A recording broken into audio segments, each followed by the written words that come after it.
Hello and welcome to the Argus Fertilizer Matters podcast. My name is Claudia Wlk and I am the editor of the Argus Fertilizer Europe and Africa reports based in London. Today, for our second episode of 2024, we are taking a look at the Carbon Border Adjustment Mechanism, or CBAM for short.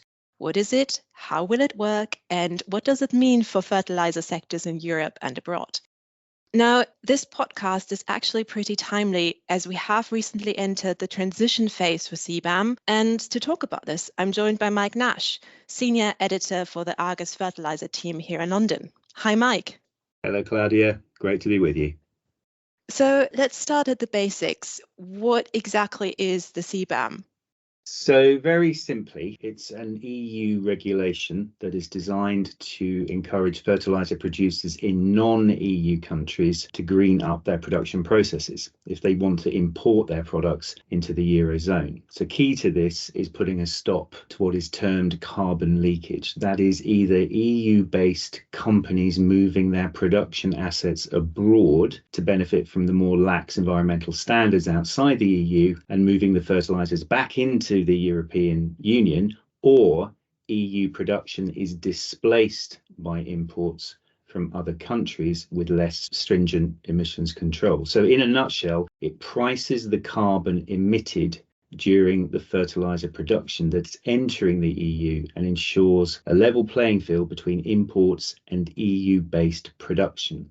It also complements, and we'll get onto this, and reinforces what we call the emissions trading system, or the ETS.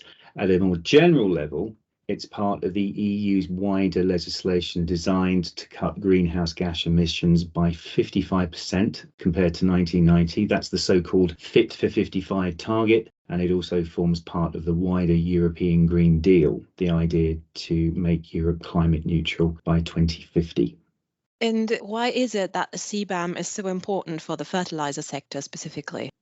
For the very simple reason that fertilizer industry is very much in the crosshairs of the European Union. The fertilizer industry has been specifically selected, along with some others, such as iron and steel, due to the high risk of carbon leakage, the very energy intensity and the high emission intensity of EU fertilizer production, and also the fact that the EU imports heavily from outside its own borders. So in terms of specific products, it affects ammonia, urea, some nitrates, plus DAP, MAP, as well as the NPs, the NPS, the NP, and the NPKs.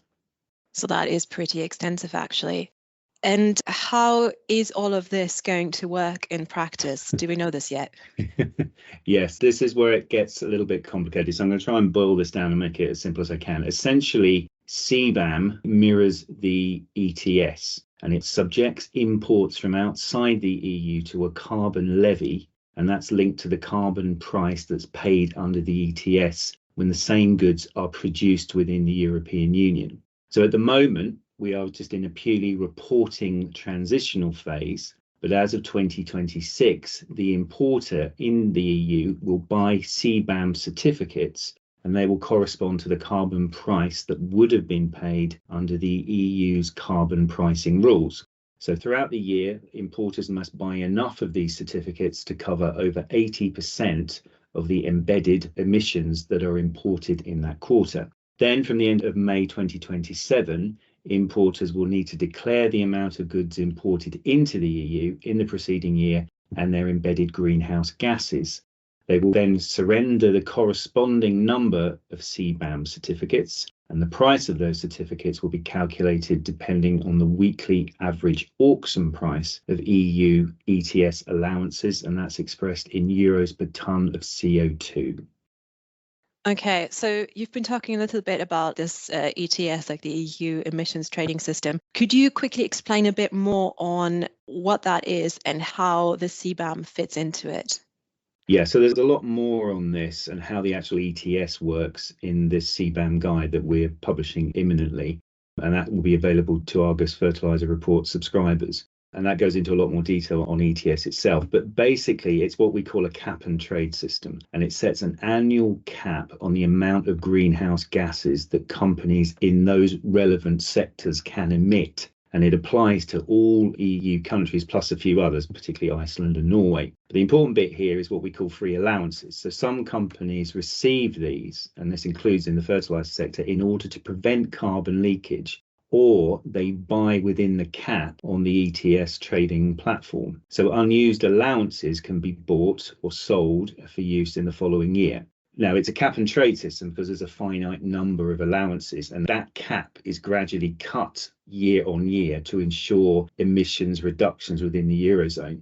As these free allowances, though, are phased out, the CBAM will be phased in. But one difference is that CBAM is not a cap and trade system, so an unlimited number of these certificates can be bought, and the price of the certificate will mirror the ETS allowance price. Right, okay. Now, we have already mentioned that we are in a transition period currently. Can you take us through what the timeline will be there? Yeah, so we entered this transitional phase on the 1st of October 2023. But this is quite pertinent, actually, because we only found out a couple of weeks back that the EU has actually extended the deadline for submissions for the first CBAM report by 30 days from the 1st of February. So it had some issues with implementation, some technical problems. So CBAM reports should be filed quarterly during that transitional period up to the 31st of January 2026. Companies can request delay to their submissions, allowing them to extend the deadline. The Commission is allowing this as a result, as we said, of some technical issues within its systems. So there will be no penalties imposed by national authorities on those declarants that experience difficulties uploading their first report. And it's possible to subsequently modify and correct the first 3 CBAM reports up until the end of July this year. Then at the end of January 2026, we enter what we call the definitive period, which runs to 2034, during which time CBAM will be phased in, and those free allocations, those free allowances for EU fertilizer producers, will be phased out. So basically in 2 years is when the whole thing becomes real, so to say. One last question on all this from me. This all seems pretty important and somewhat complicated, but what will the impact be on the European fertilizer sector? Yeah, it's the $64,000 question, really. I mean, we're obviously still in this transitional phase. So the EU is analysing the impact of CBAM all the time, its progress, the impact on trade and on the economies of countries actually outside the EU as well. So it will also give and preparing secondary legislation in advance of the definitive period. So there's a lot we don't know, but there are a few things we can say for certain. So carbon costs for both EU and non-EU producers will definitely increase, because those free allowances will be phased out under the current ETS scheme. Europe's fertilizer sector will face increased competition from new capacity coming online outside the EU, with obviously a lower cost base. So EU fertilizer production is at risk due to its location, its relatively high cost of production, its reliance on feedstocks, and its age as well. Trade flows will change. They're already beginning to change. We've seen that through other external shocks, particularly with the onset of the Ukraine conflict. So trade flows could change again quite dramatically as the most environmentally efficient non-EU suppliers are favoured. And it could be bad news for farmers as well, because there will be an inflationary impact, or potentially an inflationary impact, as fertilizer costs rise, and producers will try to pass that on down the supply chain, potentially. Significant nitrogen capacity in the EU could be mothballed as a result of this. Currently, there is no mechanism to reduce or exempt EU exports from the increased carbon costs under the EU ETS. So EU exports will be significantly uncompetitive outside of the EU, which could kill exports or certainly hinder them significantly. And a reduction or exemption is something that a lot of EU producers and industry associations across all the CBAM products have been calling for to protect exports.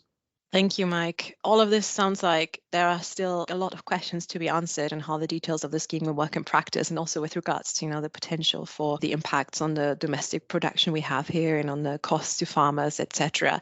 We at Argus will, of course, keep covering this as it develops over the coming years. In the meantime, if anyone would like to know more about the CBAM, as Mike has already mentioned, we have prepared a dedicated report for our fertilizer subscribers, which is either already out at the publication of this podcast or coming very soon, so keep your eyes peeled for that. For now, though, we have unfortunately reached the end of this episode of the Argus Fertilizer Matters podcast. My sincere thanks to Mike Nash, the senior editor of the Argus team here in London, for sharing his thoughts and his insights. It's been really helpful for me, at least, to understand better on how all of this is going to work. Thanks, Claudia. It's been a pleasure. Thank you. And as always, thanks for listening. Don't forget to look out for the next episode, which we will record in a couple of weeks. Until then, this is Claudia Wlk for Argus Media. Bye for now.